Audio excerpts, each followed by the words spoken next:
Des humains ordinaires qui réalisent des choses extraordinaires. Je suis Jonathan Bellereau. Je suis Camille Serme. Bienvenue dans Héros minuscules. Parce que le monde dans lequel nous vivons a besoin d'humanité et de jolies histoires. Ensemble, allons à la rencontre d'humains étonnants pour entendre, partager et s'inspirer d'un bout de leur vie. Et pour que leurs histoires impactent les nôtres à tous. Allons à la rencontre de Delphine, sage-femme et hypnothérapeute. Deux métiers visant à aider les autres, penser à l'humain et faire en sorte qu'il aille bien. Deux métiers peu mis en avant et pourtant si importants. Découvrez ces histoires poignantes, parfois difficiles et pleines d'émotions, mais parfois aussi très belles. Delphine nous raconte comment elle est passée d'un métier passion à un autre avec l'hypnose. Comment cet outil peut aussi aider dans la maternité, dans l'accompagnement de l'humain plus global et faire en sorte qu'il guérisse de certains traumatismes. Un épisode qui m'a touchée particulièrement du fait que je suis aussi maman. Bonne écoute à vous. Bonjour Delphine, bienvenue. Merci Camille. Merci à toi d'être ici aujourd'hui pour les Héros minuscules. On est ravis de t'avoir. Moi aussi je suis ravie. Alors Delphine, avant de te présenter, est-ce que tu voudrais nous dire un peu quelle est ta chanson du jour qui décrit un peu ton ambiance Il y a une chanson, je ne sais pas si tu le connais, elle s'appelle Ensemble. Oui. Il y en a deux des Ensemble, il y en a une de Goldman et il y en a une de Sinclair. Et c'est plutôt celle de Sinclair. D'accord. Voilà, Ensemble. Ok. C'est un peu l'état d'esprit du moment. Ouais. D'abord, actuellement, je suis en formation. Oui. Donc, il y a l'esprit de groupe, tu vois. Je rentre d'un voyage hypnotique dans lequel on a accompagné un groupe aussi de 40 personnes. Donc, tu vois, il y a ce plaisir du collectif. Et puis aussi... j'ai l'impression que peut-être en ce moment on a plus besoin d'être tous ensemble. Je suis d'accord, on peut comprendre tout à fait, oui. Alors tu parles de voyage hypnotique, on va y venir, mais du coup je te laisse te présenter. Dis-nous qui tu es, Delphine Germain.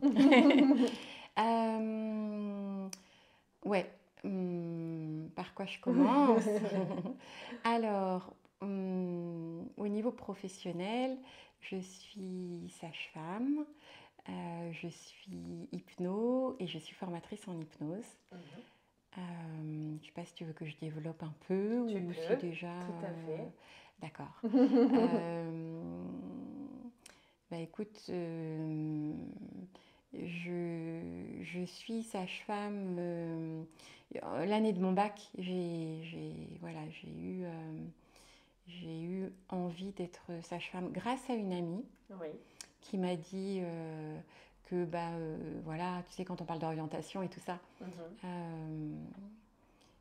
moi, je vais faire le concours pour devenir sage-femme, pour faire des études de sage-femme.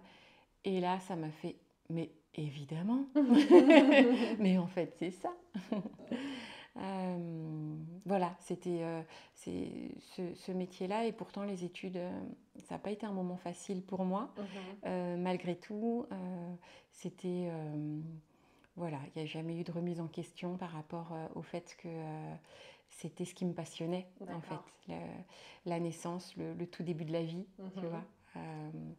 Au départ, c'était vraiment ça, quoi, comme une espèce de fascination sur je sais pas, ces instants assez miraculeux, en fait, où la vie naît. Oui, je peux comprendre.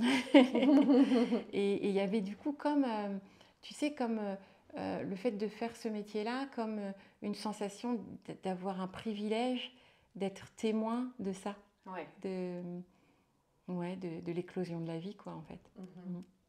Donc du coup, tu t'es embarquée dans ces études. Et tu as commencé à exercer à l'âge de quel Eh âge? bien, tôt, parce que à ce moment-là, les études de sage-femme, c'était 4 ans. Maintenant, c'est 5. D'accord. Et bah, du coup, à 22 ans, quoi. oui. Oui, ce qui était, c'était pas si fréquent de démarrer directement ces études directement après le bac. Tu vois, il y en a qui faisaient des prépas et, et du coup, ouais, je faisais partie des petites jeunes. Et c'est vrai que oui, c'est tôt pour être un peu catapultée dans la vie active, mais aussi pas n'importe où, quoi. Oui, c'est clair. Dans l'hôpital, dans les salles d'accouchement. Et ouais, parce que c'est donc une des raisons pour lesquelles on voulait te faire venir ici aujourd'hui, c'est parler de ce merveilleux métier qui justement aide l'humain à son tout début. C'est un merveilleux métier et on trouvait qu'on ne le mettait pas assez en avant. Donc on avait envie d'échanger avec toi et puis on peut le dire, je crois que nous on a eu la chance de travailler un peu ensemble justement l'année dernière quand j'étais enceinte et que tu m'as aidée sur plein de questions et aussi sur l'accompagnement de femmes enceintes avec l'hypnose et tout. Donc ouais, 22 ans, tu commences à travailler dans un hôpital. Ouais. Ok. Et alors raconte-nous un peu comment ça se passe les débuts. Alors, tu vois, si on parle des débuts, c'est même pendant mes études. Okay. Parce que la grande chance de cette formation-là, de ces études-là, c'est que, en fait, dès la première année d'études, à mon époque, maintenant la deuxième année, on est déjà, on a à la fois une partie théorique, on a des cours, et puis en fait on a déjà des stages. Okay. Donc ma rencontre avec le concret de la naissance, de l'accouchement, c'est faite quand j'avais 18 ans tout juste, quoi. Ah oui. Tu vois. D'accord. Et je bois juste un petit peu. Vas-y.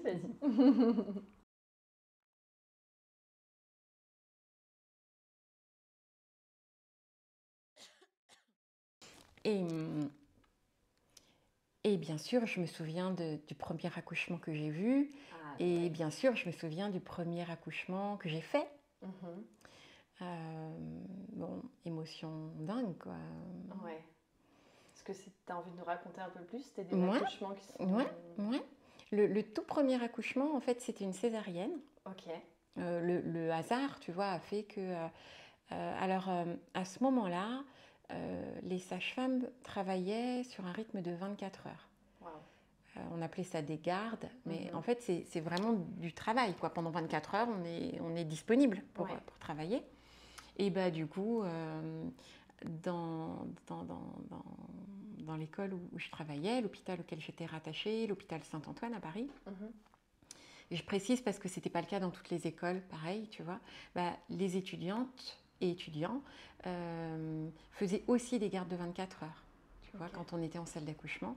Donc ma première garde de 24 heures, premier accouchement qui se présente, c'est une césarienne. Okay. Et je me souviens il y avait d'une porte vitrée par laquelle on pouvait voir ce qui se passait, donc j'ai pu voir l'intervention.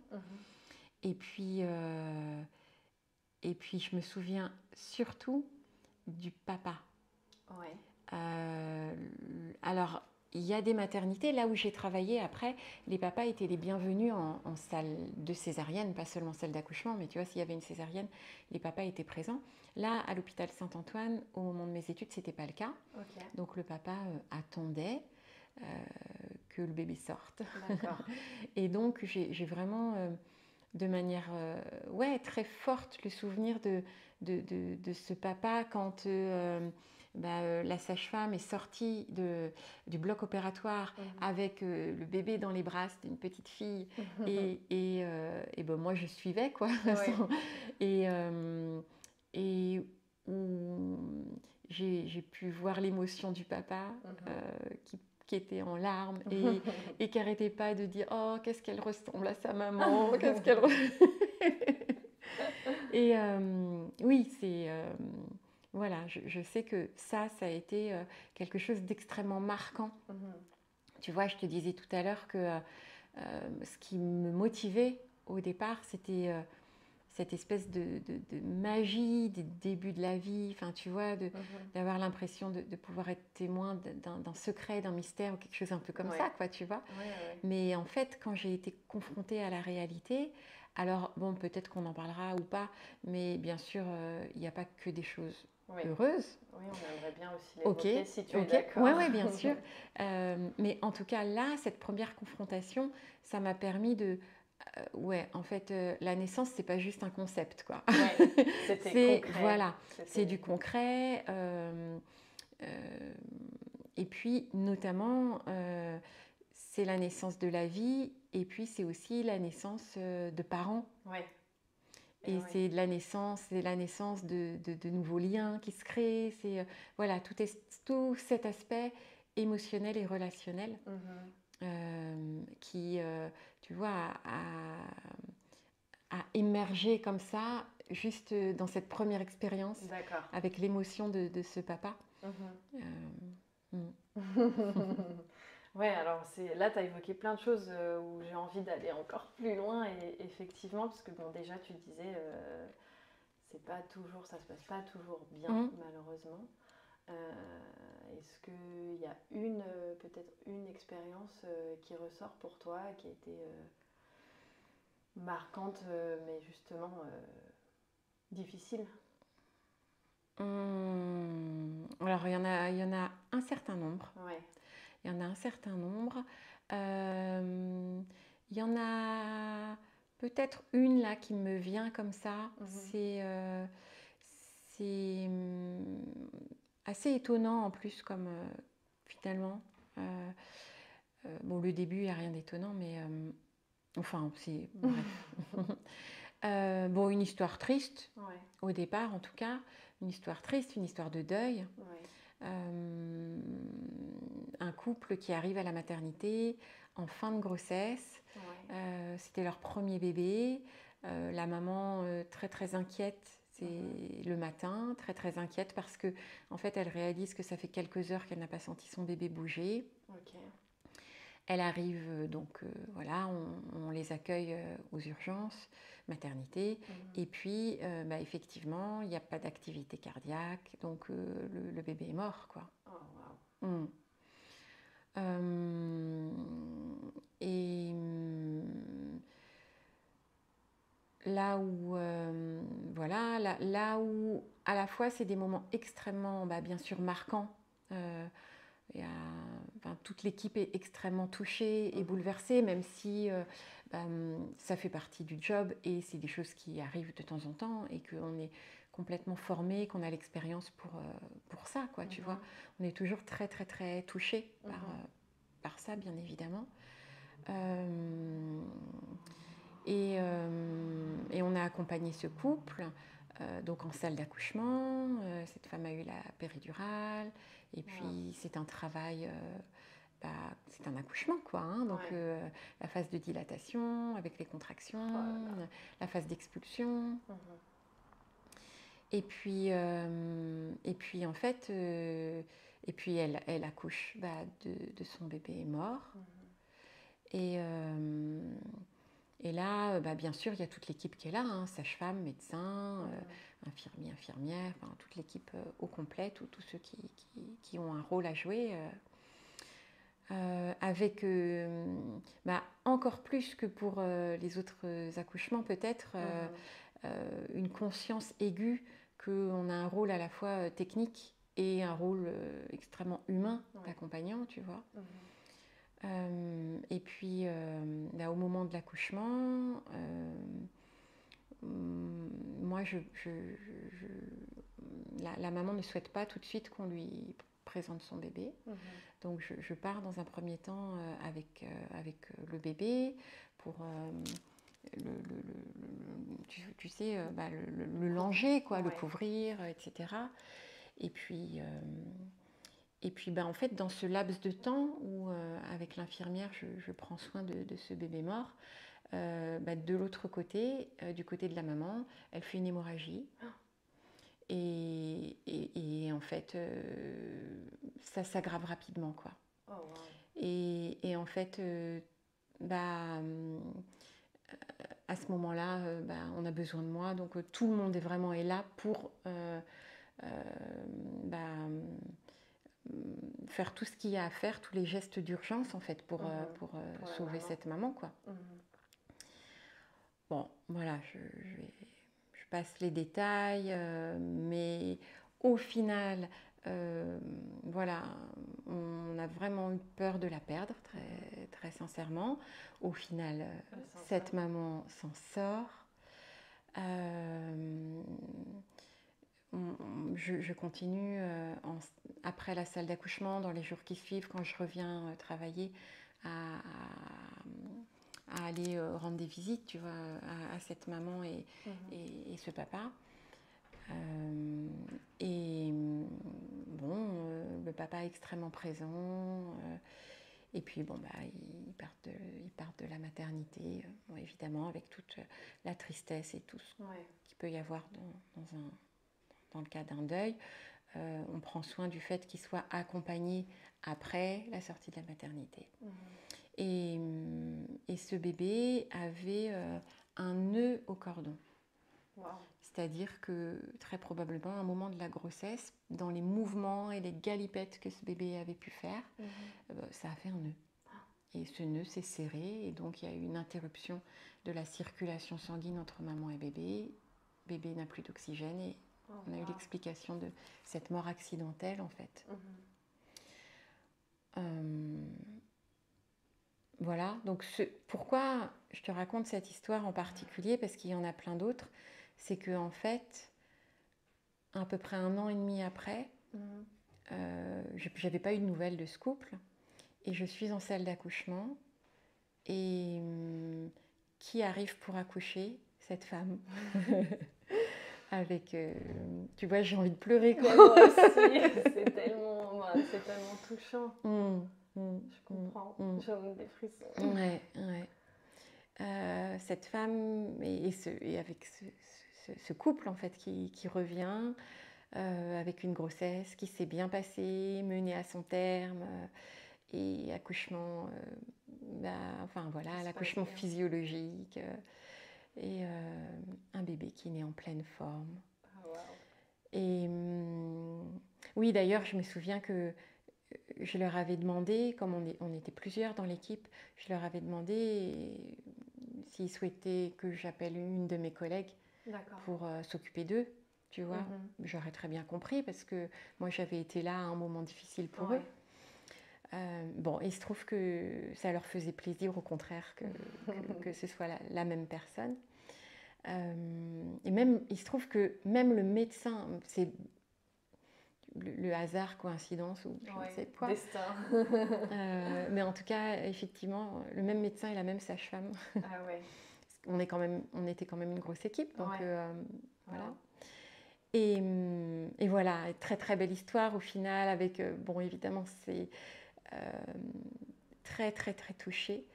Et la chose très étonnante, c'est que une fois que le bébé est né et que voilà, tout va bien, et au moment de couper le cordon, qu'est-ce qu'on voit? Un nœud au cordon. C'est pas vrai. Mais cette fois-ci, le nœud était lâche. Waouh. Il n'y a certainement absolument aucune raison, et c'est extrêmement rare. C'est incroyable. Incroyable. Waouh. Bon, désolée, j'en perds un peu mes mots, parce que c'est vrai que c'est très émouvant, encore plus, je pense, quand on est aussi maman et qu'on sait ce que ça peut engendrer comme émotion. Mais justement, toi, comment dans votre métier vous faites pour traverser ces histoires, continuer d'exercer votre métier et d'aider, en fait Tu vois, je crois que c'est justement le mot que tu as employé, c'est aider. Ouais. C'est ce qui permet de continuer, c'est de se sentir utile, en fait. Tu vois, c'est vraiment ça.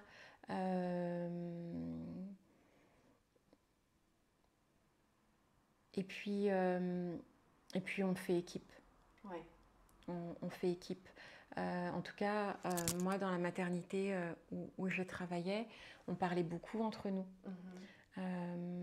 Quand il y avait des situations difficiles, en fait, on était tous concernés. Ouais. Donc ça aide beaucoup d'être en équipe. Ouais. Et puis de se sentir utile, ouais. Après, bien sûr, il y a pu avoir des moments extrêmement difficiles. Bon, voilà, moi, je me souviens de moments où, après avoir passé un certain temps à réanimer un bébé, il y a aussi les dossiers à faire, etc. Donc, il y a aussi des choses, des moments où on est au bureau à faire les dossiers, tu vois, des choses comme ça. Et du coup, voilà, quand les choses se sont calmées après la réanimation ou quoi, et voilà, je me mets au bureau face à mon dossier et là, il y a l'adrénaline qui oui, et du coup l'énergie qui chute un peu. Et puis bon, après, il y a les autres. Les autres personnes qui sont là aussi, je veux dire, les autres personnes qui viennent en urgence, les autres personnes qui viennent accoucher, les autres. Donc bon, après ça revient, mais oui,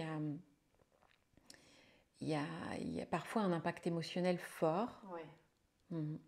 Est-ce que vous êtes... Ouais. Alors, tu dis mais voilà, oui, c'est vrai que je crois vraiment, et ça peut... Enfin, c'est pas juste une phrase comme ça, je pense que la passion de ce qu'on fait donne envie de continuer, tout simplement, quoi. Ouais. Moi, je pense que c'est vraiment un métier et passion, comme tu le dis. Mais est-ce que quand même, tu avais heureusement une bonne équipe autour de toi, mais est-ce que vous avez quand même peut-être des accompagnements psychologiques? Oui, alors sur l'hôpital, il y a des psychologues du personnel pour lesquels on peut prendre rendez-vous personnellement. Ok. Et puis, je sais que nous, pendant un moment, au niveau de mon équipe, on avait demandé à avoir des rendez-vous en équipe régulièrement. Alors, je ne me souviens plus, tu vois, de la fréquence, mais et puis c'était libre. Okay. Ceux et celles parmi nous qui souhaitaient participer à ces échanges y allaient, puis c'était pas forcément toujours les mêmes, tu vois. Donc à un moment, on avait demandé, oui, à avoir quelqu'un qui venait pour l'équipe. Ouais. Ça a duré quelques mois, mais ouais. D'accord. Bon, c'est bien j'imagine qu'il y ait aussi cet élément de possible. Oui, c'est bien. J'espère que c'est toujours le cas, parce que moi, ça fait un petit moment que j'ai quitté l'hôpital. Ouais. Pour continuer quand même un peu dans ce métier, justement, tu parlais un peu aussi des parents. Quel lien vous avez, vous, avec les parents? Est-ce que justement, des fois, vous êtes humain, donc j'imagine plus d'affinité avec certains. Comment vous gérez ça? Bah, tu vois, les affinités, ça a pu arriver que en salle d'accouchement, que on s'attribue comment dire, tu vois, on se distribue de qui on va s'occuper. Tu vois, ma phrase, elle est un peu bancale, mais tu vois ce que je veux dire.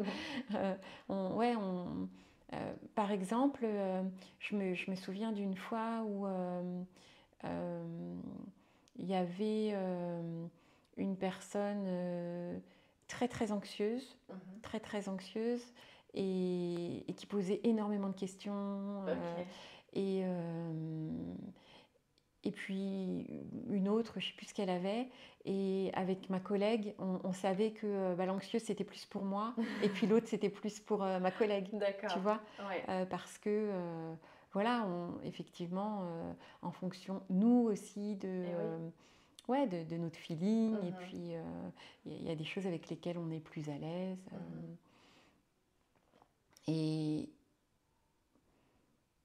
Mais après... oui, il y a des gens qui m'ont plus touchée, tu vois, des couples qui m'ont plus touchée, des gens avec qui il y a eu une très belle relation. Mais franchement, il y a aussi des gens qui m'ont agacée. Tu vois? Bah oui.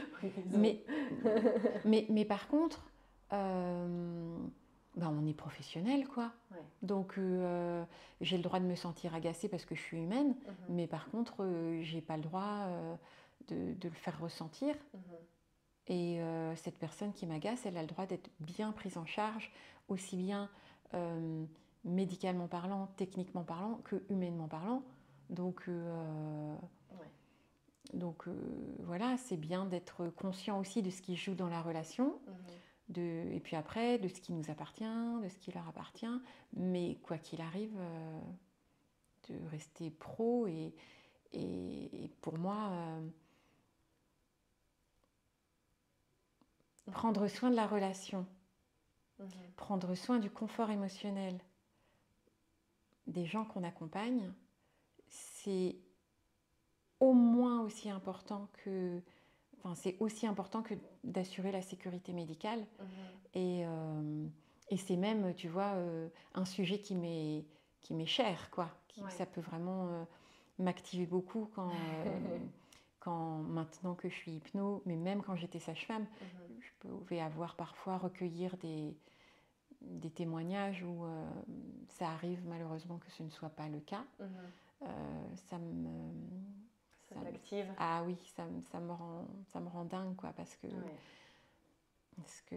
je trouve que ça m'est arrivé aussi, moi aussi, d'être de l'autre côté, d'être patiente. Alors déjà d'accoucher, mais aussi d'être patiente à différents moments, ou être famille de patients. Et à quel point les soins, c'est une chose, mais la manière dont on nous traite, ça change tout. C'est bien que tu en parles, parce que c'est vrai que dans le milieu hospitalier, je pense qu'on a tous quelqu'un de près ou de loin qui a des problèmes de santé, et on a tous affaire à justement le milieu hospitalier. Et c'est vrai que des fois, on a l'impression qu'ils oublient le côté humain. Ils oublient la manière d'annoncer les choses ou Alors on sait que... je pense que, oui, il y a des manques de moyens, que c'est des métiers difficiles, où vous vivez beaucoup de choses. Mais c'est beau d'entendre de ta part que toi, tu gardais ça en tête, de toujours faire attention à la manière dont tu étais avec... Et je crois vraiment que l'immense majorité des soignants sont animés par le désir d'aider l'autre. Je crois aussi que la majorité des soignants sont bienveillants la plupart du temps. Et je crois que pour ceux qui ne le sont pas, il y a probablement des raisons qui sont effectivement le système, le manque de moyens, tout plein de choses qui expliquent ça, qui l'expliquent. Mais pour moi, on a une responsabilité individuelle et professionnelle malgré tout, quoi. Voilà, je sais que je suis un peu dure par rapport à ça, mais bon, c'est mon point de vue. Oui, c'est le tien. Je pense que je partage un peu ton point de vue. Et du coup, alors, est-ce que ton métier de sage-femme a aussi influencé ta vie personnelle et ta propre maternité aussi?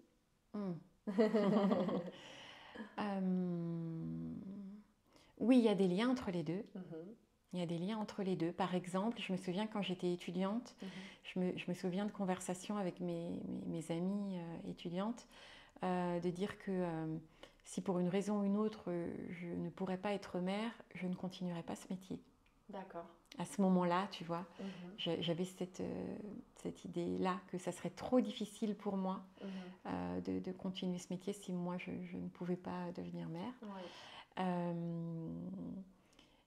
Et j'ai découvert, alors voilà, ça c'est une chose, et par ailleurs, j'ai découvert que être mère, je suis sûre que toutes les sages-femmes n'ont pas le même point de vue que moi pour ça. Hein. Mais pour moi, être mère ne m'a pas du tout rendue une meilleure sage-femme. D'accord. Parce que mon expérience de mère, c'est la mienne. Mon expérience de la maternité, de la naissance, de la grossesse, de l'accouchement, ce sont mes expériences à moi. Et je ne peux pas aller plaquer mon expérience sur l'expérience des autres. Et maintenant, bien sûr, avec maintenant que je suis accompagnante, que je suis hypno, je sais tout ça autrement. Mais je l'avais vraiment vécu, ça. Tu vois,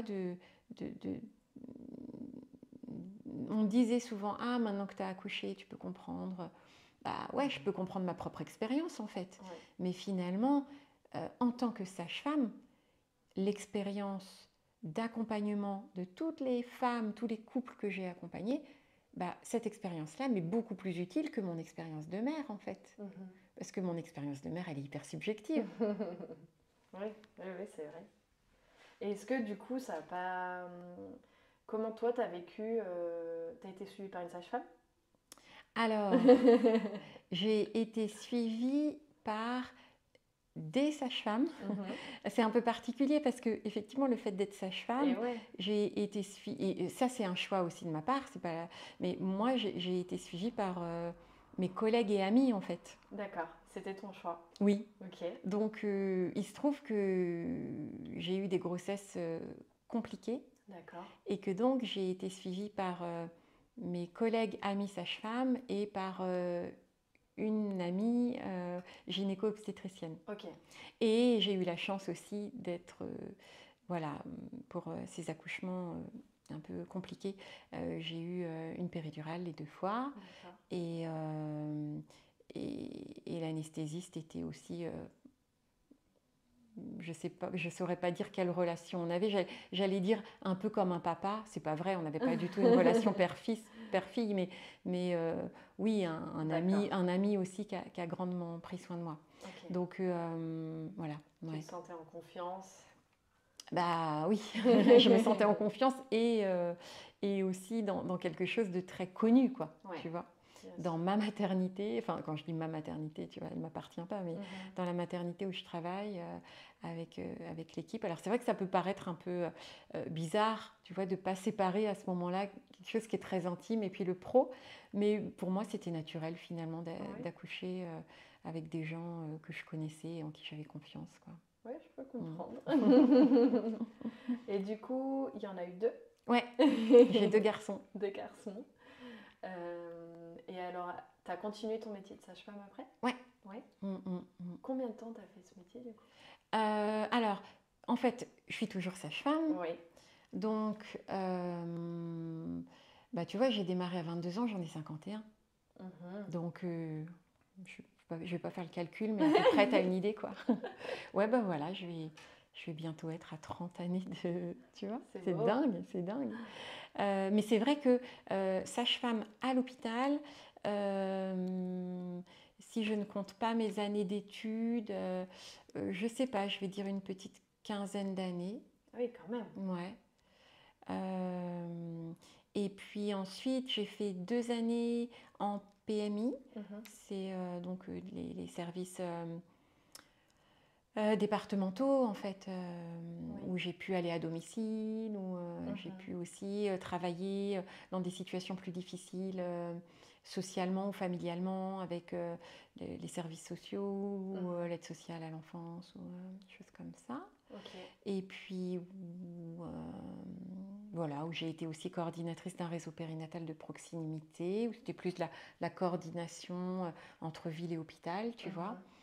Et puis, j'ai fait 2 ans et demi, là. Et puis après, je me suis installée en libéral. Où donc là, à partir de ce moment-là, en fait, j'ai arrêté les accouchements. Ouais. Je ne faisais plus d'accouchements. Je continuais à faire des consultations de suivi de grossesse, la rééducation du périnée, la préparation à l'accouchement.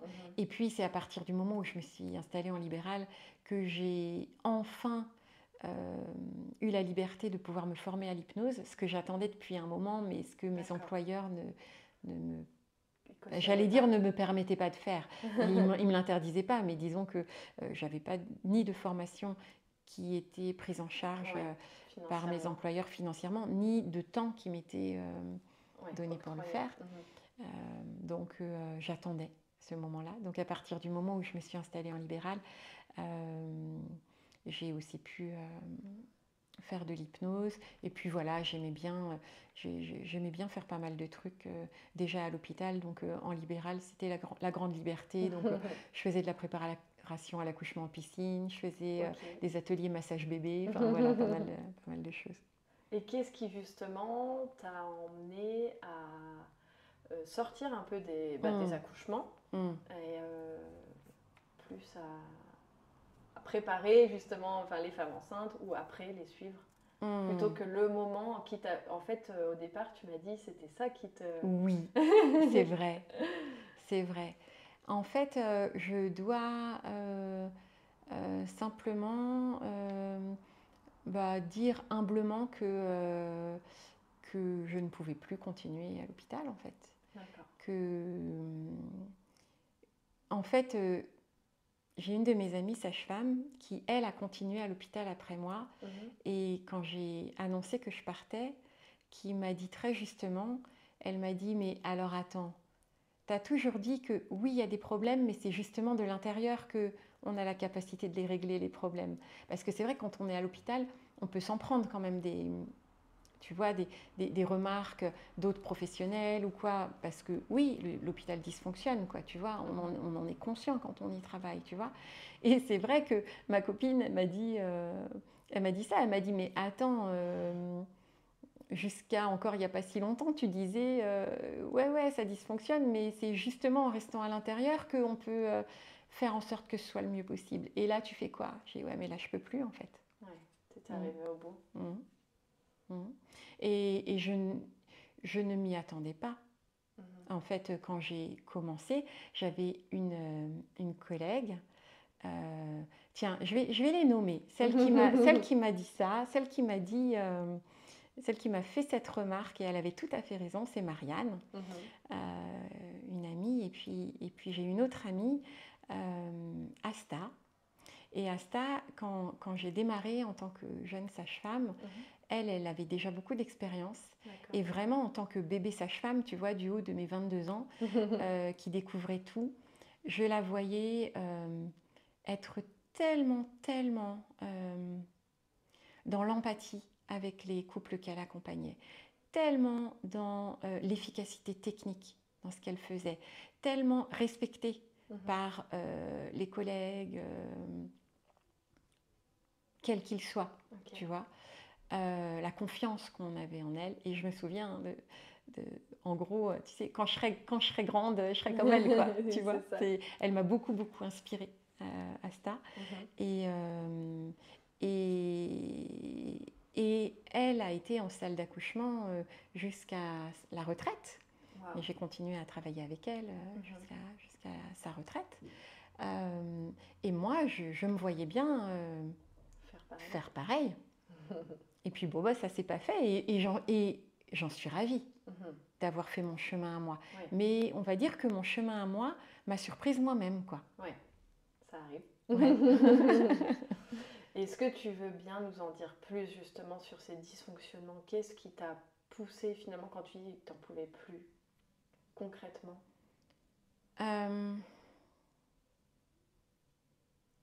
Il y avait d'abord quelque chose de physique, où j'avais l'impression que mon corps ne suivait plus, quoi. En fait, les gardes de 24 heures, j'étais un peu cassée, quoi. Voilà, donc il y avait cet aspect-là. Et puis, j'ai eu la chance de rencontrer beaucoup de personnes vraiment extraordinaires dans mon métier. Et aussi bien au niveau médecin, des chefs de service avec qui j'ai entretenu des très bonnes relations et qui pouvaient être... ou des fois des moins bonnes relations, enfin, je veux dire, des relations correctes, tu vois, mais voilà, des gens bien, quoi, tu vois. J'ai eu aussi des sages-femmes cadres ou des cadres, des personnes dans l'encadrement vraiment bien. Et notamment, j'avais eu une personne, et elle aussi, je vais la nommer, Michel Dugray, qui a vraiment été quelqu'un de super, tu vois, qui était très généreuse, qui avait à cœur d'améliorer les choses et d'être attentive à l'équipe, d'être attentive aux patients, aux patientes, aux accouchés, aux bébés. Vraiment une personne en or. Et moi, j'ai beaucoup appris avec elle et j'ai été très stimulée de travailler dans son équipe. Et avec elle, on a fait des trucs super, tu vois, comme créer une formation, enfin créer, ouais, faire en sorte que toute l'équipe, médecins, sages-femmes, infirmières, aides-soignants, toute l'équipe personne de l'accueil puisse bénéficier d'une formation en allaitement. Ok. Tu vois. Et ça, ce projet-là, de l'appel d'offres jusqu'à la formation elle-même avec la formatrice, l'accueil de la formatrice et tout ça, j'ai vraiment, avec cette cadre, Michel Dugray, pu beaucoup m'en occuper parce que sans avoir de fonction particulière, elle m'a fait confiance et tout, et c'était vraiment génial. Il se trouve qu'elle a été remplacée par quelqu'un d'autre quand elle est partie. Cette personne, j'ai pas envie de la nommer, mais il y a, voilà, à l'hôpital, il y a des gens qui, je ne sais pas, peut-être pour des raisons de pouvoir, peut-être, je ne sais pas pour quelles raisons, mais avec lesquels ça ne fonctionne plus, avec lesquels dès qu'on est motivé, qu'on a à cœur d'améliorer les choses, qu'on a envie de s'engager, en fait, on nous casse, quoi. Ouais. Donc voilà, j'ai eu affaire à quelqu'un avec qui je n'ai pas pu continuer. D'accord. Voilà. Et peut-être que ce quelqu'un m'a rendu service finalement parce que elle m'a un peu mis un coup de pied aux fesses pour quitter l'hôpital. Ok.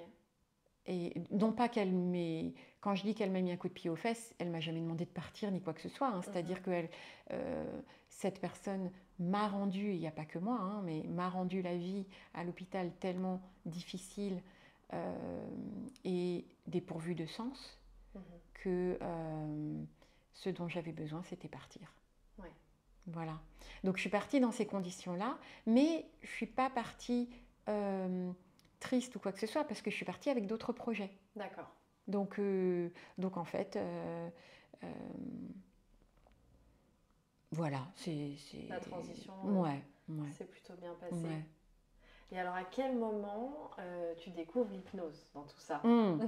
Alors, tout début de la découverte de l'hypnose, là aussi, c'est grâce à des super collègues, parce que je suis jeune sage-femme. Okay. J'ai la vingtaine, quoi, tu vois, ça fait pas longtemps que je suis sage-femme. Et des collègues anesthésistes se forment en hypnose médicale. Et ils sont en train de se former. Et pendant leur formation, ils me racontent. Et moi, je suis archi passionnée par ce qu'ils me racontent. Et puis, je les vois aussi travailler. Et j'adore, quoi. Et je participe à, ici, un séminaire d'initiation, là, enfin, tu vois, quelques petits trucs comme ça. Et je continue mon métier tout en gardant en tête que dès que possible, je me forme à l'hypnose. Donc, dès que j'ai été sage-femme libérale et que j'ai eu cette liberté-là, j'ai commencé les formations d'hypnose médicale. Ok. Voilà, dans divers organismes, parce que j'étais un peu gourmande, quoi, tu vois. Donc dans divers organismes, je fais le diplôme universitaire de Paris 6, je fais différents organismes de formation. Okay. Et puis, il y a la directrice d'une des écoles de formation qui m'a dit « Delphine, je vois que tu es passionnée, si tu as envie d'aller plus loin, je te conseille d'aller à l'Arche. » Voilà, et puis voilà, du coup je me suis formée à l'Arche. D'accord. Et pendant pas mal d'années, j'étais et sage-femme et hypno. Ok. La transition s'est faite petit à petit. Et même au début, j'étais sage-femme qui utilise l'outil d'hypnose dans sa pratique de sage-femme. D'accord. Et puis finalement, l'hypnose a pris de plus en plus de place et la formation en hypnose a pris aussi de plus en plus de place. Ouais. Et il y a environ 2 ans, j'ai décidé d'arrêter les consultations de sage-femme. Enfin, je n'ai plus d'activité de sage-femme formelle, on va dire, remboursée par la Sécu et tout ça. J'ai plutôt des accompagnements. Donc je suis hypno et j'ai des accompagnements dans tout ce qui entoure la parentalité, la naissance, et où là, j'utilise mes compétences d'hypno et mes compétences de sage-femme, quoi. Et oui, ça doit être hyper riche d'avoir ces 2 casquettes. Mm. Et alors, justement, dans l'évolution du métier de sage-femme, est-ce que tu vois des différences par rapport au début, à tes débuts en tout cas, et à maintenant? Est-ce que justement l'hypnose est aussi un outil qu'on utilise de plus en plus? Ouais. Tu veux dire là, dans le métier de sage-femme, hein, Oui. pas dans moi ce que je fais actuellement. Non, dans le Ouais, métier de sage-femme. ouais. Ouais. Oui, l'hypnose est déjà beaucoup plus admise Oui. et beaucoup plus utilisée. Après, dans l'hypnose médicale, souvent, on va utiliser un nombre d'outils relativement restreint. D'accord. Parce que, effectivement, si on a des outils qui fonctionnent bien, c'est bien souvent pour des cibles précises, comme l'aide à la modulation de la douleur, ou pour gérer le stress, ou des choses comme ça. Et oui, l'hypnose a plus sa place, on lui donne plus de place dans les maternités actuellement. Oui. Ouais. On entend pas mal parler. Je sais que moi, l'année dernière, enceinte, j'en ai beaucoup entendu parler. Et j'ai trouvé que c'était un super outil, forcément.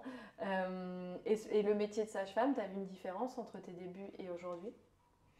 Même si tu travailles plus en... Ouais. C'est vrai que, oui, je ne suis pas la mieux placée pour en parler, vu que je ne suis plus actuellement. En tout cas, je ne suis plus à l'hôpital actuellement. Quand je discute avec mes copines qui sont encore à l'hôpital, ou alors en libéral, tu vois, il y a des choses qui ne bougent pas. Ah oui. Et il y a des choses qui évoluent, comme par exemple le fait que, tu vois, par exemple, le fait qu'il y ait beaucoup plus de femmes qui fassent appel aux sages-femmes pour leur suivi gynéco et pour leur suivi de grossesse. Tu vois, ça, c'est des choses quand même assez récentes. Ça existait avant, notamment pour le suivi de grossesse, mais c'était pas aussi connu. Je pense qu'il y a encore à faire de ce point de vue-là, mais quand même, le métier de sage-femme a été de plus en plus connu par les couples. Les couples ont plus de facilité à recourir aux sages-femmes. C'est-à-dire que moi, j'ai le nombre de fois où j'ai discuté avec des parents qui me disaient « Ah bon, mais les sages-femmes, elles font ça ?» Ah bah si j'avais su, tu vois. Donc ça a bien changé. Mais tu vois, il y a un merveilleux film qui est sorti il y a 1 an ou 2, qui s'appelle « Sage-femme » au pluriel. Oui. J'ai un trou de la réalisatrice, je m'excuse, je ne me souviens plus. Ouais, la réalisatrice. Merveilleux film. Et qui m'a beaucoup touchée parce que c'est vrai que c'est marrant, mais en regardant ce film, c'est comme si j'avais eu l'impression d'être comprise. Ah ouais? Ouais.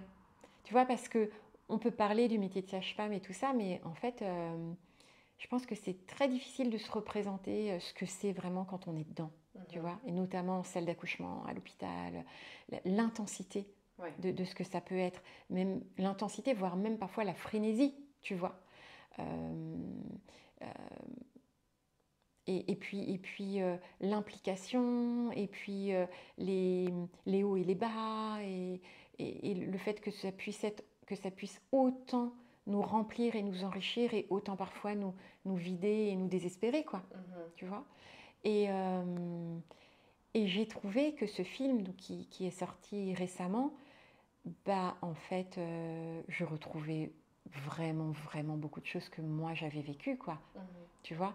Donc, ce qui me fait dire que ça n'a peut-être pas tant changé que ça. Ouais, bah, c'est vrai que pour avoir vécu du coup moi-même l'accouchement, c'est fou parce qu'on entend plein d'histoires, tu sais, des fois des femmes qui attendent parce que bah il n'y a pas assez de personnel en fait.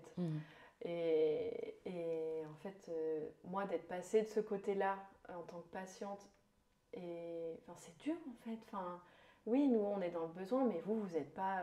Enfin, vous pouvez pas vous multiplier quoi, et vous faites ce que vous pouvez. Et c'est dur en fait des fois d'entendre des femmes qui se plaignent, qui ont besoin de vous, et en même temps, ouais, vous êtes sur un cas peut-être plus urgent. Et ça, les gens, je pense, ils ont tendance à l'oublier quoi. Ouais, après, pour ça, il y a un petit secret, alors c'est pas idéal non plus, hein, mais c'est de penser à aller voir très régulièrement les personnes, que les personnes se sentent considérées, tu vois, et qu'on les oublie pas. Tu sais, c'est comme quand on est dans un train et que le train s'arrête en pleine voie. Bah, en fait, quand il y a le conducteur qui nous dit un petit mot, bah, ça va tout de suite mieux. Oui, c'est vrai. Tu vois ? On est informé. On est informé. Et donc, bah, c'est vrai que ça demande, ça demande de penser à ça, c'est-à-dire de courir d'un accouchement à l'autre, tu vois, d'une urgence à l'autre, et en même temps, s'il y a quelqu'un qui est là en surveillance où tout va bien, bah, juste de temps en temps passer la tête, tout va bien par ici, bon, je reviens, je suis désolée là, on est occupé à côté, mais s'il y a quoi que ce soit, n'hésitez pas à sonner, tu vois, juste régulièrement des petites choses comme ça. C'est pas idéal, mais ça nous permettait quand même d'avoir l'impression de faire notre job au mieux malgré les conditions. Et puis aussi, les relations sont plus sereines aussi. Oui. Parce que les gens qui à l'hôpital, enfin je parle des patients, des accouchés ou des familles des accouchés qui... Quand il y a de l'agressivité ou tout ça, la plupart du temps, c'est du stress ou de la peur qui, tu vois, qui crée ça. Bien Donc sûr. avant, c'est ouais, ok, mais quel besoin n'est pas rempli là? Et j'en perds j'en perds mes mots, mais c'est vrai que moi, je m'estime très chanceuse parce que la maternité où j'ai accouché, je trouvais qu'elle était très bienveillante. Après, j'ai eu de la chance d'avoir un accouchement qui s'est bien passé aussi, où je n'étais pas dans l'urgence justement. Mais c'est marrant parce que quand ça se passe bien, je trouve qu'on a envie après d'aller revoir ces sages-femmes et de leur montrer, regardez mon bébé, comme il est grandi bien. Et on a presque envie, je trouve, de garder un lien en fait avec, avec vous, enfin j'allais dire ces femmes parce que j'ai pas... Il y a aussi des hommes. Moi, j'en ai pas eu, mais voilà, avec ces humains en tout cas qui nous font, qui font de leur mieux et qui font un métier formidable, je trouve. Encore une fois. Et donc du coup, je reviens un peu sur ta casquette d'hypnothérapeute. Du coup, l'hypno, toi, quelqu'un peut venir te voir en séance, prendre rendez-vous, et du coup, c'est que sur le sujet de la maternité ou ça peut être sur tout? Bien sûr, on me connaît comme étant spécialisée en maternité, tout ce qui est autour de la naissance, la parentalité, et aussi tout ce qui peut être en lien avec toutes les difficultés avec la propre naissance des gens, tu vois.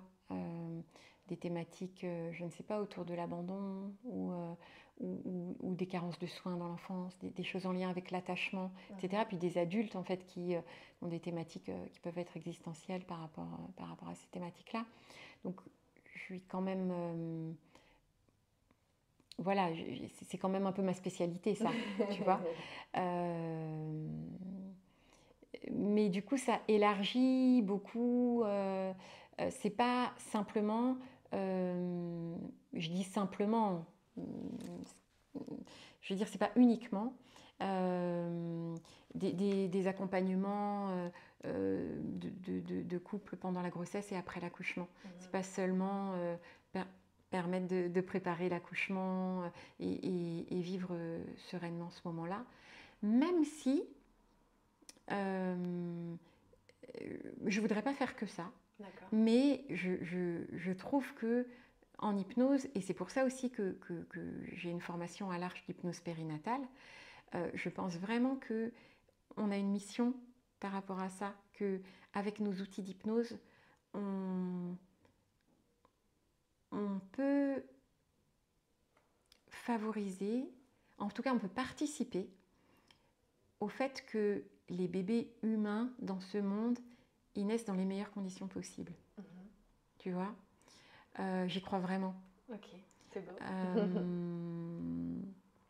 Que en fait, quand des femmes, des couples viennent me voir ou viennent voir des hypnos pour cet accompagnement-là, alors moi, en ce qui me concerne, je fais des accompagnements la plupart du temps assez complets, c'est-à-dire s'il n'y a pas de difficultés particulières, comme je ne sais pas, on a parlé du deuil ou des choses comme ça, là c'est différent. Mais s'il n'y a pas de difficultés particulières, moi, dans mon cadre de travail, je vais demander à ce que les gens viennent me voir très tôt dans la grossesse pour faire un accompagnement pendant toute la grossesse et après l'accouchement, avec l'idée de répondre à leurs besoins, qui peut être travailler sur des peurs, travailler sur la gestion de la douleur, qui peut être favoriser un accouchement physiologique, qui peut être digérer un accouchement précédent qui a été difficile,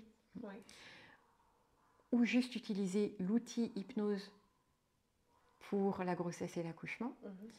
Et j'aime beaucoup ça parce que je pense, et c'est pas seulement je pense, il y a des études qui l'ont montré que les accompagnements pendant la grossesse vont vraiment être, et un bon vécu de l'accouchement, sont une prévention énorme pour les dépressions du postpartum et aussi pour favoriser l'établissement du lien mère-bébé et avoir des relations d'attachement de qualité.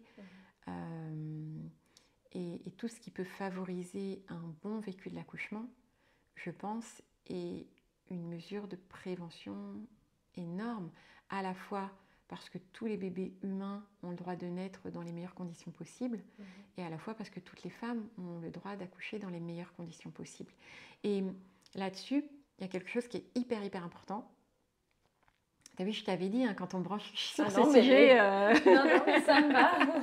Je suis absorbée par ce que tu racontes. Il y a un truc hyper important. C'est de ne pas glorifier un idéal de l'accouchement. Tu vois,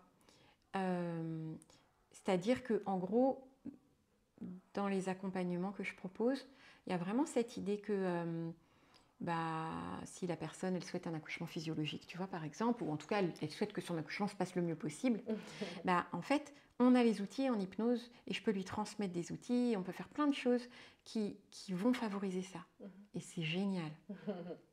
Mais on se prépare aussi au fait que ça puisse ne pas se passer du tout comme prévu, parce que parfois dans tout ce qui est accompagnement périnatal, et j'ai élargi vraiment, tu vois, c'est pas que l'hypnose, un peu comme dans le développement personnel, tu vois, il peut y avoir l'idée de si on veut, on peut, tu vois, et de renforcer une image idéalisée de soi. Et en fait, c'est catastrophique, ça. Tu vois, moi, j'ai pu accompagner des femmes après l'accouchement qui venaient me voir parce qu'elles étaient en dépression. Et parfois, une des choses qui émergeait, c'était je voulais un accouchement naturel, je me suis préparée, j'ai tout fait pour avoir un accouchement naturel et je n'ai pas réussi. Ouais, ça c'est terrible. Et je n'ai pas réussi, et mise en cause de ses capacités, mise en cause de sa féminité, mise en cause de sa maternité, de sa capacité à être mère si elle n'est pas capable d'accoucher, etc. Tu vois. Et d'où ça vient d'ailleurs ce mot-là de la société qui nous rend... Enfin, d'où ça vient d'après toi? Je ne saurais pas dire d'où ça vient. Peut-être que ça vient de bonnes intentions avec un manque de compréhension, tu vois, des fonctionnements humains. Et puis, peut-être que c'est un des excès de tout ce qui est renforcement positif. Ouais. Tu vois, c'est-à-dire que, en fait, ça devient de la toute-puissance. Ça devient la croyance qu'on est tout-puissant. Que si on veut accoucher naturellement, on peut. Bah ouais, en fait, c'est vrai qu'on peut tout mettre en œuvre pour que l'accouchement se passe le plus naturellement possible. Et c'est vrai que, bah oui, si on arrive à l'accouchement dans un état émotionnel, dans un état psychique, dans un état physique qui est confortable et qui est moins dans le stress, ou ça pourrait freiner, tu vois, les mécanismes physiologiques. Bah oui, ça favorise. Et le corps de la femme, oui, bien sûr, c'est accoucher. Accoucher, c'est physiologique. C'est comme respirer ou digérer. Oui. Mais ça peut arriver que des fois, pour respirer, on a besoin... Je ne sais pas, les asthmatiques, ils ont besoin de médicaments. Des gens à l'hôpital, ils ont besoin de matériel. Ça veut dire que même pour du physiologique, c'est pas si on veut, on peut. Notre corps, il sait faire, et dans la grande majorité, si on le laisse faire, il sait faire son job, et ça, c'est génial. Mais s'il n'y arrive pas, c'est pas qu'on est nul. C'est juste que parfois, ça se passe pas comme on veut. Et on n'est pas tout puissant par rapport à ça. Et la grande chance qu'on a avec l'hypnose, probablement avec d'autres formes d'accompagnement aussi, c'est que on peut accompagner les femmes pour favoriser un accouchement naturel, un accouchement physiologique, mais aussi, surtout, pour leur permettre de vivre au mieux ce moment-là, quelle que soit la manière dont ça se passe. Tu vois, et j'ai plein d'exemples comme ça. Tu vois, où grâce à l'hypnose, césarienne en urgence qui s'est hyper bien passée. Parce que la personne, la femme concernée, bah, a utilisé ces outils d'hypnose pour vivre au mieux son accouchement. Et puis aussi tout ce qu'on avait travaillé en amont, tu vois, sur les peurs qui avaient été travaillées. Par exemple, je parle des peurs, mais il y a plein d'autres choses. Aller se connecter à ses ressources, à ses capacités. Bah, en fait, ça lui a permis de bien vivre son accouchement, alors que c'était sûrement pas son rêve d'avoir une césarienne en urgence. Tu vois. Et ça a un impact hyper important. Déjà, rien que ça en soi, c'est génial. Mais en plus, ça a un impact hyper important sur les suites de l'accouchement. Oui, bien sûr. Et tu parlais de césarienne, c'est marrant parce que c'est une question que j'avais envie de te poser. Déjà, un peu par rapport à ce qu'on disait, souvent les femmes ont l'impression que c'est un échec. Moi, personnellement, à un moment, on m'a évoqué peut-être le fait de devoir faire une césarienne. Et pour moi, en fait, du moment que le bébé allait bien, ça m'était égal comment elle sortait, quoi. Et je trouve ça triste et dommage, en fait, qu'on voit ça comme un échec. Qu'est-ce que tu en penses, toi? En fait, ouais, c'est peut-être une représentation sociale. Après, médicalement parlant, pour le corps, bien sûr, si on peut avoir un accouchement naturel, c'est mieux. Tu vois, on s'en remet plus facilement et tout ça. Après, bah, peut-être qu'il y a l'idée pour certaines que c'est pas vraiment un accouchement si c'est une césarienne. Oui, c'est ce qu'on entend. Voilà. Et bah, tu vois, justement, ça fait partie des choses sur lesquelles on peut travailler en hypnose aussi, tu vois. Et puis surtout, je crois qu'il y a un vrai travail au niveau des maternités qui est fait dans certaines maternités pour faire en sorte que la césarienne n'apporte pas de contraintes inutiles. Okay. Tu vois, il y a des maternités où il pouvait y avoir, j'espère de moins en moins maintenant, en fait, des contraintes. Si, en fait, je sais que ça existe encore, en fait. Par exemple, le compagnon ou la compagne qui ne peut pas être présent pendant la césarienne. Alors, je précise que si le compagnon ou la compagne est présent, c'est bien sûr à côté de la tête de la maman, et il y a un champ, un drap, qui est comme un grand drap, donc on ne voit pas ni la maman ni le papa, le compagnon, la compagne ne voit ce qui se passe au niveau de l'intervention, tu vois. Donc voilà, déjà des choses comme ça, mais aussi pour des raisons de sécurité qui sont souvent invoquées, la femme peut être en salle de réveil dans les 2 heures qui suivent la césarienne et le bébé est ailleurs pendant ce temps-là. Il y a des maternités où il y a des salles de réveil qui sont spécialement les salles de réveil de la salle de césarienne, et donc le bébé, le papa peuvent tout à fait être en salle de réveil avec la maman. Et tu vois, ça peut paraître de l'organisation et des choses basiques, mais en fait, ce sont des choses qui peuvent impacter le fait que ce soit une césarienne. Tu vois, avant, il y avait même, quand il y avait une césarienne, le bébé était d'office pris la première nuit avec des bonnes intentions pour que la maman se repose. Mais en fait, tout ça, c'était des pratiques qui étaient pas bonnes pour la maman et le bébé. Et puis en plus, tu vois, qui venaient renforcer l'expérience de la césarienne comme quelque chose avec beaucoup plus de conséquences. Donc je pense que ça impacte ça aussi. Je comprends.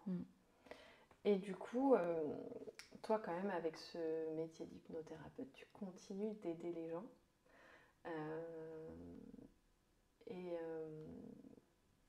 Mais tu peux aussi avoir des histoires encore difficiles à entendre. Comment tu le gères maintenant ? De mieux en mieux en fait. De mieux en mieux. De mieux en mieux parce qu'en tant qu'hypno, j'ai encore plus d'outils pour accompagner émotionnellement, pour accompagner humainement les gens que j'accompagne. Et donc l'accueil des émotions, le fait d'être complètement OK avec le fait que la personne en moi, elle puisse avoir des émotions parfois très très fortes, et moi me sentir à l'aise et en sécurité face à ça. Accueillir que parfois les émotions de la personne en face de moi créent des émotions chez moi, et que si c'est visible, je n'ai même pas besoin de les cacher. Et puis, tu vois, ça rejoint ce que je te disais en tant que sage-femme. Finalement, c'est toujours le même moteur, quoi. C'est vraiment, et en toute humilité, la certitude que ça aide, quoi. Tu vois ? Et moi, ça me remplit sans vouloir jouer, sans vouloir mettre la cape de super-héroïne et jouer à la sauveuse à tout va. Mais je crois vraiment que professionnellement, que ce soit en tant que sage-femme ou en tant qu'hypno, j'ai la chance de faire un métier où je me sens utile. Et du coup... c'est ce qui fait que tu continues. Mais oui, et puis ce qui fait que je me sens aussi à l'aise pour accompagner quelqu'un qui est dans une très grande douleur que pour accompagner quelqu'un qui accueille la vie avec joie, quoi. C'est beau. Et du coup, est-ce que t'aurais envie que justement ces deux métiers soient plus reconnus? Et si oui, comment? Oh là Le métier de sage-femme, je pense vraiment qu'il gagne à être valorisé. Vraiment, vraiment. Je trouve dommage. Tu vois, ça me fait penser au métier d'enseignant. Il y a bon, il y en a d'autres aussi, bien sûr. Hein, mais il y a des métiers comme ça où il y a beaucoup de gens qui font ces métiers-là par passion et qui s'impliquent. Et ouais, c'est un vrai engagement, en fait, tu vois. Et je trouve dommage que dans des métiers aussi beaux que ceux-là, bah, y ait des gens qui, au bout d'un certain nombre d'années, s'épuisent parce que manque de reconnaissance, manque de possibilités de faire leur métier comme ils aimeraient le faire. Et je pense que oui, je voudrais vraiment que ce soit plus valorisé. Comment, je ne sais pas. Mais tu vois, par exemple, je reviens sur ce film Sage-femme au pluriel. J'ai une grande gratitude vis-à-vis de ce film, de la réalisatrice, de tous les gens qui ont participé à ce film. Parce qu'il y a certainement aussi d'autres moyens, mais c'était une très très belle manière de mettre en lumière ce métier-là, en fait. Et après, pardon, excuse-moi, pour la deuxième question. La deuxième question, oui, le métier d'hypno aussi. Ah ouais, bah, ça serait génial s'il était, voilà, si c'était reconnu comme une profession à part entière. J'aimerais beaucoup. Ouais. Mais le comment, j'ai pas d'idée. Ouais. Enfin, il y a certainement des gens qui ont des idées, mais je suis pas experte dans le domaine. En tout cas, c'est déjà, je pense, un premier pas d'en parler, de le mettre en avant comme on peut, à notre échelle. Mais encore une fois, ouais, je trouve ça merveilleux. Tes deux métiers qui aident les gens et, comme tu dis, à ton échelle, qui agit pour le bien des humains. Merci. On arrive à la fin de notre entretien. Okay, j'ai encore 2-3 petites questions. Alors, tu nous as recommandé un film, mais est-ce que tu aurais aussi un livre à nous recommander? Ben écoute, un livre que j'aime beaucoup, beaucoup. Il s'appelle Mémoire d'un chat. Ok. Et en fait, bon, il y en a des tonnes, j'adore lire, tu vois, donc il y en aurait des tonnes. Hein. Mémoire d'un chat, je l'aime beaucoup. Alors,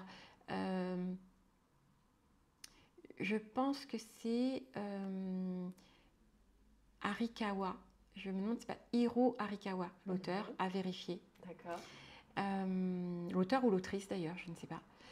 Et Mémoire d'un chat, en fait, c'est un livre. J'aime beaucoup ce livre japonais qui a cet art de... En fait, c'est un livre, spoil, c'est un livre sur le deuil. Okay. C'est un livre qui est écrit avec beaucoup de légèreté. C'est un chat qui raconte, c'est pour ça que ça s'appelle Mémoire d'un chat. C'est très, très doux, très beau. C'est sur la vie, sur les liens, sur l'amitié, sur le quotidien aussi. Et moi, je suis assez fascinée, tu sais, par cette manière par des toutes petites choses, de pouvoir parler de choses graves et de choses importantes. Et aussi, en fait, au-delà du sujet qui est un sujet sur le deuil et aussi sur les liens, l'amour, l'amitié, etc. Je dis l'amour au sens large, en fait, ce qu'on aime au pluriel. Ça rejoint aussi vraiment l'idée que des toutes petites choses, en fait, c'est la puissance des toutes petites choses, quoi, tu vois. Ce livre illustre vraiment bien ça, tout en délicatesse, tout en douceur, aborder des grands sujets, quoi. D'accord. Ok, cool. Selon toi, on aime bien avoir la définition de nos invités, comment ils définissent, eux, un héros minuscule. Donc, pour moi, minuscule, je le vois comme écrit en lettres minuscules, par opposition à écrit en lettres majuscules. D'accord. Je ne sais pas comment vous l'avez pensé, ce héros minuscule. Déjà, je trouve ça trop mignon comme nom. Super. Et tu vois, ça va avec ce que je te disais juste avant. C'est-à-dire que je crois vraiment beaucoup à la puissance des petites choses. Et j'aime beaucoup, je m'émerveille devant des gens qui je sais pas, qui s'impliquent, qui peut-être ont l'ambition d'avoir des actions conformes à leurs valeurs, tu vois, et en même temps qui peut-être n'ont pas vraiment conscience de l'impact de ce qu'ils font. Et ouais, c'est toutes petites choses, mais toutes petites choses qui donnent du sens. Et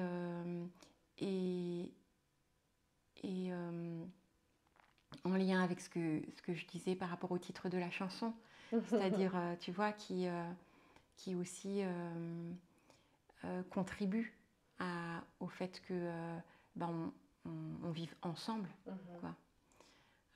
Tu vois, je pense par exemple, encore une fois, à des enseignants. Moi, j'ai vraiment eu la chance d'avoir des enseignants ou même des rencontres, en fait, dans la vie. Tu sais, des gens, il ne s'est pas passé forcément grand-chose, ou les gens ont juste été eux-mêmes, mais en fait, ils ont fait beaucoup. Tu vois, voilà, par exemple, ces enseignants passionnés qui font naître des passions chez les enfants, qui grandissent et tout ça, ou ouais, des gens qui prennent du plaisir à contribuer. Super. C'est chouette parce que du coup, on a plein de belles définitions et ça va continuer. Chacun des invités, on leur demande, donc merci. Et juste pour finir, comment on peut te suivre ou te contacter si les gens sont intéressés? Alors, bon, pour me suivre, j'ai un compte Insta qui n'est pas très... Voilà. Alimenté. Voilà. Mais de temps en temps, tu vois, par exemple, le film Sage-Femme, tu vois, ou alors des fois mes lectures, ou alors, voilà, j'aime bien partager un petit peu des choses, voilà, avec des périodes où je suis un peu plus feignante que d'autres.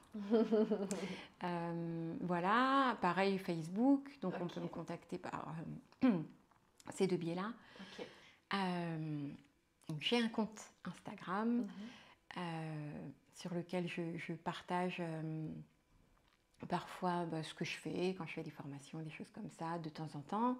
Enfin, je ne partage pas à chaque formation, loin de là, mais de temps en temps, je partage un petit peu ça. Et puis sinon, quand j'ai des coups de cœur, que ce soit des lectures ou comme le film Sage-Femme dont je t'ai parlé, j'ai un compte Facebook aussi, donc il est possible de me joindre par ces deux biais-là. Et puis également... pour des gens qui seraient intéressés pour prendre rendez-vous, par exemple, c'est Delphine Germain en minuscule. Donc voilà, Delphine et Germain comme le prénom, tout attaché en minuscule, .rdv comme rendez-vous, @gmail.com. Et ben voilà, c'est noté. Merci Camille. Merci beaucoup pour ce beau moment de partage et on te souhaite le meilleur. Merci beaucoup. Longue vie aux sages-femmes et aux hypnothérapeutes. Merci Camille. Merci beaucoup. À bientôt. Merci.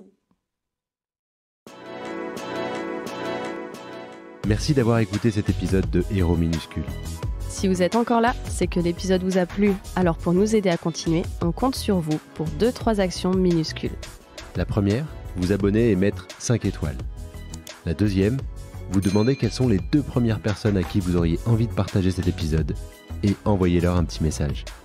La troisième, pensez également à liker nos réseaux sociaux pour aller plus loin dans l'univers des héros minuscules. Et à très bientôt. Et on vous embrasse.